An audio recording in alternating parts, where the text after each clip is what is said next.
My husband's mother is a control freak who made our lives a living hell, so I gave my husband an ultimatum. She went absolutely insane and got arrested for assaulting me when she found out. My husband is the ultimate mama's boy, and even 3 years into our marriage, he gossips to her about every one of our problems. If we have a disagreement about the dirty dishes, he calls her to complain about me. If we disagree on what movie to watch, he calls her so she can convince me to go with his suggestion. However, this isn't the worst of it. He asks his mom for permission to do things. If we have a date night planned, he calls her to ask her if he can go out. Last week, she told him that it was too late to go to a restaurant with me at 9. He listened to her and canceled the reservation. She calls him at 10:30 on the dot every night to tell him that it's bedtime, and he religiously listens to her, even if going to bed interrupts what we're doing. I used to confront him about this, but instead of responding to me, he would call his mom and ask her to explain to me why their relationship is the way it is. The one time I convinced him to try put his foot down, he called his mom, but then came back into me 20 minutes later and started berating me for trying to manipulate and control him. I feel as if specific examples are needed to really understand how insane his mother is. When John and I were dating, we were planning a weekend getaway. We needed something romantic just for the two of us. I was excited. I imagined a cozy cabin in the mountains where we could enjoy some much-needed alone time. But before we even finalized the details, John said he needed to check with his mom first. I laughed it off at the time. I figured he was just being considerate. Maybe she was protective because he's her only child, I thought. But then, he actually called her to ask if we could stay at the cabin. She told no. Apparently it was way too dangerous, and her precious boy isn't used to being so far away from her. He took her word on it and told me we couldn't go. I asked him if he wanted to himself, and he shrugged. He said it didn't matter whether or not he wanted to. His mother said no, and that's all there was to it. We ended up staying in my house for the getaway, as it was the only place his mother deemed safe. That was a huge red flag, and I wish I had not ignored it. Whilst we were dating, there were countless times during our dates when his mother would call him, sometimes more than once, to check in or remind him of something trivial, like taking his vitamins or avoiding certain foods. I brushed it off as quirky, thinking that once we were married, he'd set boundaries and she'd back off. But here we are, years into our marriage, and nothing has changed. Linda is just as overprotective as she was when we first started dating, if not more. Things came to a head on our anniversary. It was our third wedding anniversary, and I'd planned a romantic evening for us. Dinner at the place where we had our first date, followed by a night at a cozy little B&B just out of town. I was so excited to surprise him,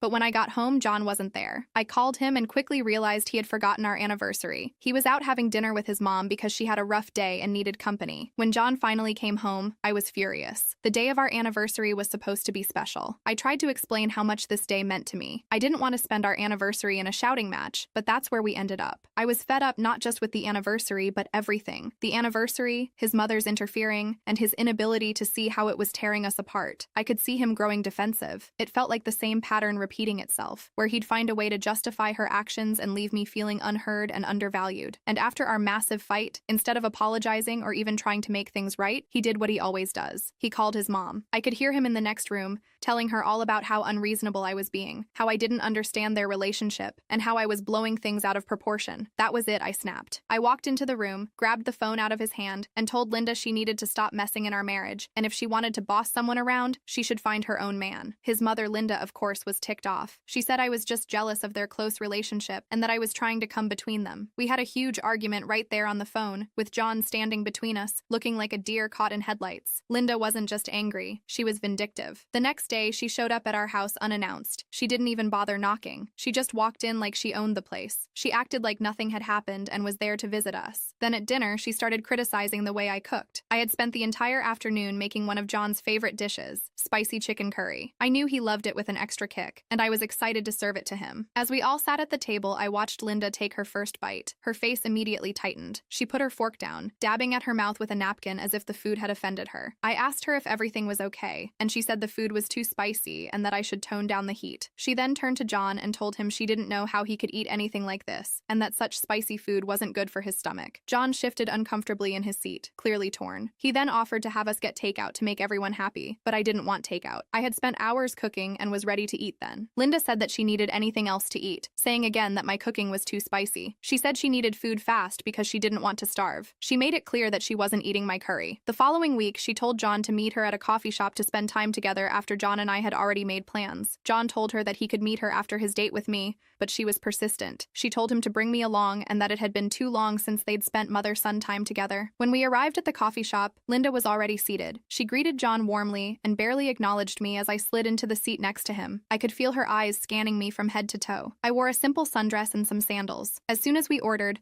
Linda leaned back in her chair and said to me, "Well, isn't that an interesting choice? Not many people would dare to wear something like that nowadays, but you don't care about standing out, do you?" I forced a smile, trying to brush off her curve, the restraining order. She lost it. She got violent and actually pushed me and grabbed my hair. The police were called, and Linda was arrested for assault. John was in shock. He couldn't believe how far his mom had gone, and for the first time, he saw how toxic her behavior really was. He went to visit her in jail, hoping to talk some sense into her, but she refused to apologize. She told him that he was making a huge mistake and that he would regret choosing me over her. John was heartbroken. He knew he had to make a choice, but it was tearing him apart. After a long conversation, John finally decided that he needed to cut ties with his mom for the sake of our marriage and his own happiness. It wasn't an easy decision, and I could see how much it hurt him, but he knew it was the right thing to do. But the cashier who had overheard chuckled awkwardly as she handed us our drinks. Linda wasn't done, though. She looked over at a group of women sitting by the window, all dressed in stylish outfits that seemed to catch her attention. "Now look at that," she said, gesturing at them. "That's what you call chic. It's nice to see some people still know how to dress for the occasion. Don't you think, dear?" she added, looking at the cashier for agreement. The cashier was clearly uncomfortable and just nodded before quickly retreating behind the counter. I felt my face burning red with embarrassment. John shifted uncomfortably but said nothing. He glanced at me with an apologetic look. I was left feeling humiliated. As time went on, it felt like she was trying to push me out of my own relationship and take over as the woman of the house. I tried to stand up for myself, but John would take his mom's side every time I did. He'd say things like, "She's just trying to help," or, "You know she means well." As the weeks went by, Linda's intrusions into our lives only grew more intense. It was no longer just about her controlling John. She had started to extend her reach into every aspect of my life too. It started subtly at first. During one of her frequent visits, she casually mentioned that John should be eating more vegetables, suggesting that I should prepare healthier meals for him. "You know, John used to love my spinach casserole," she said with a smile. She often implied my cooking wasn't up to par. The message was clear. I wasn't feeding him properly, and it was my responsibility to fix that. But it didn't stop there. One evening, as I was getting ready for a date night with John, Linda unexpectedly dropped by. She took one look at my outfit and pursed her lips. She asked me if that was what I was wearing on a date with John, though it wasn't really a question. She then went on to suggest that something more appropriate would better suit the evening,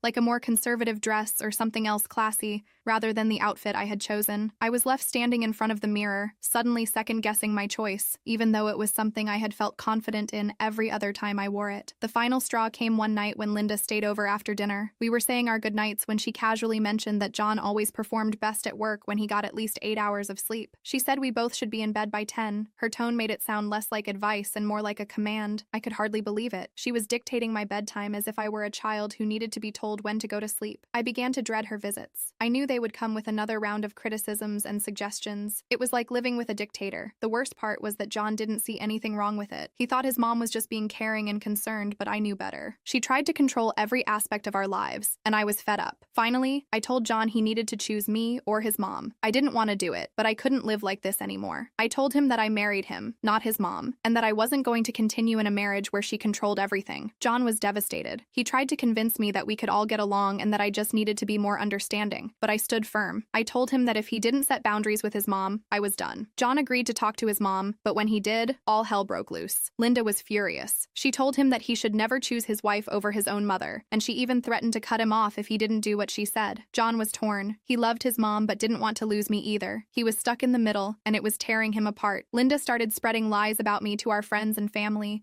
saying that I was trying to break up the family and that I was driving a wedge between her and John. One evening while I was cleaning up the kitchen, my phone buzzed. It was John's cousin Sarah. She mentioned she'd heard some things from Linda and wanted to check if they were true. My heart sank as she told me everything Linda had claimed was true. She said I wasn't taking care of John properly, cooking the way I should, dressing inappropriately, and keeping him up late, which affected his work. I explained the situation and how Linda had been overstepping and imposing her expectations on me. I could sense Sarah's discomfort, but she seemed to understand by the end of the call. She even called my work making false complaints about me. I got called into my boss's office and was told that there had been some concerning reports about my behavior. I was blindsided. I'd always maintained a strong work ethic and had never received any negative feedback before. As my manager continued, it became clear that the complaint had been detailed and specific, citing supposed issues with how I interacted with colleagues and handled my responsibilities. The kicker came when they mentioned that the complaint had originated from a phone call. It was someone claiming to be a concerned family member who wanted to ensure I was performing at my best. It didn't take long for me to piece it together. As a result of the complaint, I was required to take a mandatory workplace conduct training course. It felt like a slap in the face, being forced to sit through a class on skills I knew I already had, all because Linda had decided to poison the well at my job. She almost cost me my job, and I was terrified. That's when I decided to get a restraining order against Linda. I knew it would be a drastic step, but I didn't know what else to do. When I tried to see